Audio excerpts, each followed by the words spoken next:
नमस्कार मंडळी, तुमचं सगळ्यांचं आपल्या चॅनलवरती खूप खूप स्वागत आहे। तर आज मी तुम्हाला माझं संध्याकाळचं रुटीन दाखवणार आहे। माझी संध्याकाळ कशी जाते आणि मी घरची कामं कशी कशी करते, तर हे सगळं मी तुम्हाला आज या व्हिडिओमध्ये दाखवणार आहे। तर आता 4:30 वाजलेले आहे आणि प्रिशू आत्ताच झोपेतून उठली। तर ती उठल्यानंतर मी तिला थोडेसे रोज ड्रायफ्रुट्स देते खायला। ड्रायफ्रुट्समुळे लहान मुलांना चांगली ऊर्जा मिळते आणि त्यांच्या वाढीसाठी खूप फायदेशीर ठरतात ते। प्रिशूचं सगळं आवरेपर्यंत साधारणतः 5 सव्वा 5 वाजले होते। त्यानंतर मग मी चहा ठेवते। घरातल्या छोट्या छोट्या कामांसोबतच आमची संध्याकाळ अशी सुरू होते। माझी एक सवय म्हणजे चहा उकळत असतानाच मी दुसरं एखादं छोटं काम करून घेते। त्यामुळे काय होतं ना, आपला वेळही वाचतो आणि आपली कामं सुद्धा पटकन होतात। छोट्या छोट्या सवयी आपल्या रोजच्या रुटीनमध्ये खूप फरक पाडतात।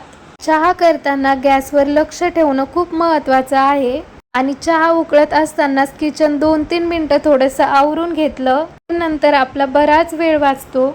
चहा उकळतीये तोपर्यंत मी चहा पत्तीचा डब्बा भरून ठेवतीये, कारण वरती जी डेली यूजसाठी पत्ती वापरली जाते ती संपली होती। तर मग मी तोपर्यंत पत्ती भरून ठेवते। एखादी वस्तू जर संपली की लगेच भरून ठेवायची जर सवय लागली ना, तर मग घाईच्या वेळेमध्ये आपली शोधाशोध होत नाही। संध्याकाळच्या वेळेस तरी आपल्याकडे थोडासा निवांत वेळ असतो, पण सकाळी खूपच घाई असते, कारण मग टिफिन वगैरे करावं लागतो। त्यामुळं पत्ती भरून ठेवेपर्यंत चहा पण एकदम छान उकळला होता। तर त्यानंतर मी मस्त चहा घेतला।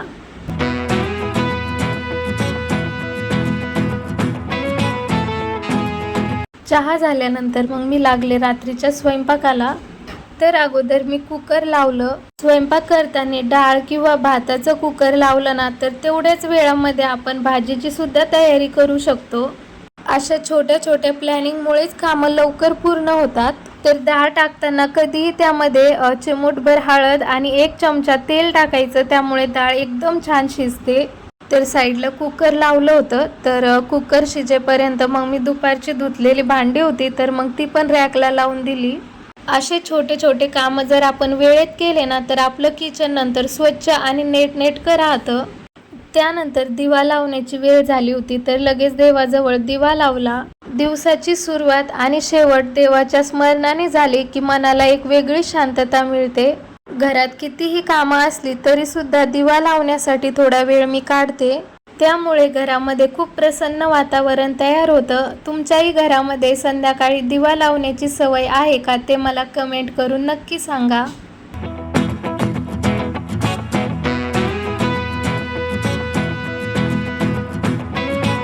तोपर्यंत माझी डाळ ही छान शिजली होती। तर आज रात्री मला बट्ट्या बनवायच्या होत्या, म्हणून त्याचं पीठ मी आधीच भिजवून ठेवलं होतं। माझ्या मते थोडंसं प्रिपरेशन करून ठेवलं की स्वयंपाक कमी वेळेमध्ये आणि निवांत होतो। कुकर साईडला उतरून ठेवलं आणि त्यानंतर मग शेगडीवरती लगेच बट्ट्या शिजण्यासाठी ते पात्र त्यात पाणी ठेवलं उकळायला। शेगडीवरती पाणी उकळतंय तोपर्यंत मग मी पिठाचे छोटे छोटे गोळे बनवून घेतले। बट्ट्या मऊ आणि छान व्हाव्यात म्हणून हे गोळे एकसारख्या आकाराचे बनवणं खूप महत्त्वाचं आहे। तर बट्ट्या मी ह्या इडलीच्या पात्रामध्येच उकडायला टाकते। तर यासाठी मी वेगळं काही भांडं घेत नाही बट्टीचं, तर यामध्ये पण खूप छान उकडतात त्या। आणि बघा, मी किचनमध्ये काहीही बनवत असले तर प्रिशू माझ्याजवळ थोडा वेळ का होईना असं येऊन उभा राहते। आणि जर मी रोज पोळ्या बनवत असले किंवा असं काही बनवत असले की ती मला रोज पीठ मागायला येते आणि थोडंसं पीठ घेऊनच जाते माझ्याकडून। मी जर किचनमध्ये काही बनवत असले ना, तर प्रिशूला माझ्यासोबत किचनमध्ये राहायला खूप आवडतं। मी काय बनवते, कसं बनवते हे उत्सुकतेने ती पाहत असते आणि विचारत असते। तर प्रिशूसोबत गप्पा मारत मारत सगळ्या बट्ट्यांचे गोळे बनवले आणि ते उकडायला सुद्धा टाकले। तर वरणासाठी लागणारे मसाले वगैरे मी अगोदरच काढून घेतले। तर असं केल्यामुळे आपली गडबड होत नाही वेळेवरती। असं छोटंसं जर प्लॅनिंग केलं ना, तर कामं खूप पटकन होतात। तर आमच्या इथे सर्वांना काळ्या मसाल्यातलं वरण आवडतं, तर त्याचीच रेसिपी मी तुमच्यासोबत थोडक्यात शेअर करणार आहे। तर त्यासाठी मी अगोदर खोबरं, कांदा, बोजार आणि मिरच्या या तेलामध्ये चांगल्या भाजून घेतल्या। त्यानंतर मग तो मसाला थोडासा थंड झाला की लगेच मग तो मिक्सरमध्ये वाटून घेतला। तर हे वाटण एकदम बारीक करायचं आहे। आतमध्ये माझा स्वयंपाक सुरू होता आणि बाहेर वातावरण एकदम छान झालं होतं. अशा थंडगार वातावरणामध्ये स्वयंपाक करायला खूप छान वाटतं. तोपर्यंत बट्ट्याही एकदम छान शिजल्या होत्या. बट्ट्या छान शिजल्या आहेत का हे एकदा तपासून घेतलं आणि त्यानंतर लगेच मग वरणाला फोडणी द्यायला घेतली. तर मी काळ्या मसाल्यातलं वरण बनवलं आहे. तर याचीच रेसिपी मी थोडक्यात तुमच्यासोबत शेअर करणार आहे. तर या पातेल्यामध्ये मी 3 ते 4 पळ्या तेल टाकलं. तेल थोडंसं गरम झालं की त्यामध्ये जिरे मोहरी टाकली. त्यानंतर कांदा लसूण मसाला टाकला, धने पावडर टाकलं, कढीपत्ता टाकला. हे थोडंसं तळून घेतलं आणि त्यानंतर मग हे वाटण टाकलं. आपण अगोदर वाटून घेतलं होतं ते. आता हा मसाला पूर्ण एकदम व्यवस्थित मिक्स करून घ्यायचा. मीठ टाकल्यामुळे मसाला एकदम छान परततो, त्यामुळे यातच चवीनुसार मीठ टाकून घ्यायचं. मीठ टाकल्यानंतर मसाला 4 ते 5 मिनिटं तेल सुटेपर्यंत एकदम छान परतवून घ्यायचा. हा मसाला जर चांगला परतला तरच वरणाला छान टेस्ट येते. मसाला परतला की लगेच त्यामध्ये मग मी शिजलेली डाळ टाकली. डाळ आणि मसाला अगोदर छान मिक्स करून घेतला आणि त्यानंतर मग त्यामध्ये थोडंसं पाणी टाकलं. तर तुम्ही तुमच्या आवडीनुसार पाणी टाकू शकता. तुम्हाला किती घट्ट पाहिजे आणि किती पतलं पाहिजे त्यानुसार. आणि आता हे वरण 6 ते 7 मिनिटं याला चांगली उकळी येऊ द्यायची आणि त्यानंतरच मग हे उतरून ठेवायचं. तर बट्ट्या एकदम छान उकडल्या होत्या. तर बघा किती गोळे फुगलेले आहेत. तर हे गोळे मी अगोदर एका ताटामध्ये काढून घेतले, म्हणजे हे गोळे पूर्णपणे थंड होईल. तोपर्यंत वरणालाही छान उकळी आली होती. वरणसुद्धा तयार झालं होतं. तर लगेच मी साईडला बट्ट्या तळण्यासाठी कढईमध्ये तेल गरम करायला ठेवलं. तेल गरम होतंय तोपर्यंत लगेच बट्ट्या कट करून घेतल्या. जेवढ्या बट्ट्या कट करून झाल्या तेवढ्या तळायला टाकायच्या. त्या तळत्या आहे तोपर्यंत दुसऱ्या कट करून ठेवायच्या. यामुळे आपला खूप वेळ वाचतो. तर बघा अशाच पद्धतीने मी सर्व बट्ट्या कट करून आणि तळून घेतल्या. तर बट्ट्या एकदम छान कुरकुरीत झाल्या होत्या. आणि बट्ट्या तळताना सर्वात महत्त्वाची गोष्ट म्हणजे बट्ट्या कधीही मीडियम फ्लेमवरतीच तळायच्या. गॅसवरती किंवा शेगडीवरती जास्त जर फ्लेम असली तर त्या बट्ट्या फक्त बाहेरून तळायल्यासारख्या दिसतात आणि आतमधून कच्च्याच राहतात. त्यामुळे बट्ट्या कधीही मीडियम फ्लेमवरतीच तळायच्या, म्हणजे बट्ट्या आतमधून सुद्धा छान तळतात आणि बाहेरून सुद्धा छान तळतात आणि एकदम कुरकुरीत होतात.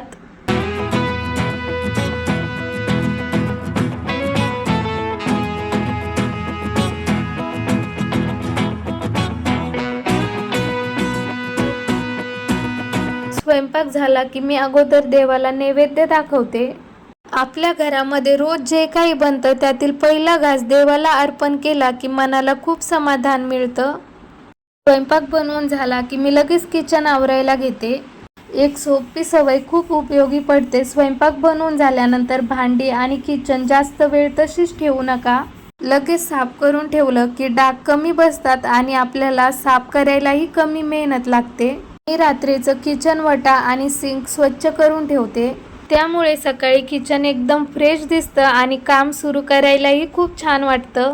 किचनचं सगळं काम आवरलं की माझं सर्वात महत्त्वाचं काम सुरू होतं, ते म्हणजे प्रिशूला जेवू घालणं. अजूनही ती माझ्याच हाताने जेवते. तर माझ्या हाताने जेवू घातलेलं तिला जास्त आवडतं, त्यामुळे मग मी रोज रात्री तिला जेवू घालते. तसं तर सकाळी ती स्कूलमध्ये जाते तर ती तिच्या हाताने जेवण करते. रात्री मात्र मग मी तिला माझ्या हाताने जेवू घालते. तिचं जेवण झाल्यानंतर मग आम्ही सगळ्यांनी जेवण केलं. तर सर्वांना अगोदर ताट बनवून ठेवले. सगळे आले, सगळ्यांनी जेवण केलं. सकाळी तर नाही होत सगळ्यांचं सोबत जेवण करणं, पण रात्री मात्र आम्ही सगळेजण सोबतच जेवण करतो. जेवण झाल्यानंतर भांडी वगैरे घासले आणि त्यानंतर माझं किचनमधलं शेवटचं काम असतं ते म्हणजे दूध तापून ठेवायचं. जेवण झालं, सगळं आवरलं, त्यानंतर प्रिशूच्या अभ्यासाला सुरुवात झाली.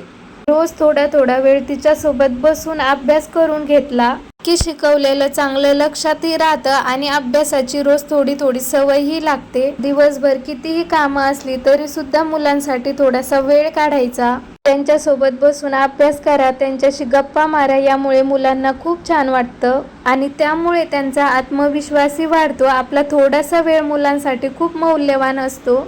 सगळं काम आवरल्यानंतर झोपण्या अगोदर मी चेहरा छान फेस वॉशने वॉश करते आणि त्यानंतर मग थोडंसं मॉइश्चरायझर लावते. दिवसभर धूळ घाम यामुळे आपली त्वचा खूप थकते, त्यामुळे रात्रीची छोटीशी स्किन केअर रुटीन आपल्या त्वचेसाठी खूप फायदेशीर ठरते. तर असं असतं माझं संध्याकाळचं रुटीन. तर तुम्हाला माझं संध्याकाळचं रुटीन कसं वाटलं ते मला कमेंटमध्ये नक्की कळवा.